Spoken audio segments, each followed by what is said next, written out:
Benefit শুধু একটা নয়, আরও আছে। এবার একটু ভালো করে বুঝুন।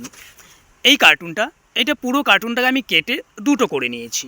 এই যে ওপরের পার্টটা এখানে আছে, এক পাশে আরেকটা ঢাকনা দিয়ে বাদ দিয়ে দেব, তাহলে এটাও একটা কার্টুন হয়ে যাবে। তো যাই হোক, যেটা আমি বলতে চাই, এটা যদি সম্পূর্ণ মাটি দিয়ে ভর্তি করি, ছাদের উপর কিন্তু ভালোই ওয়েট পড়বে। ছাদের ওয়েট মানে ওপরে যেন ভারী না পড়ে, তার জন্য আমরা যদি এতটুক পর্যন্ত গাছের পচা পাতা বা শুকনো পাতা দিয়ে দিই, তার উপরে একটা লেয়ার মাটি দেই, সবজি কি খারাপ হবে? গাছ কি খারাপ হবে? খারাপ হবে না, ভালো হবে।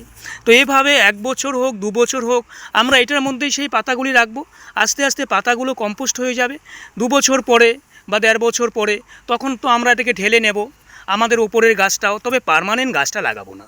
এটা ঠিক যে পার্মানেন্ট গাছ লাগানো যাবে না, শুধুমাত্র সিজনাল গাছগুলি লাগাবো। এতে আমরা পাতা পচা সারটাও পেয়ে গেলাম, উপরের দিকে আমরা আমাদের গাছগুলিও পেয়ে গেলাম।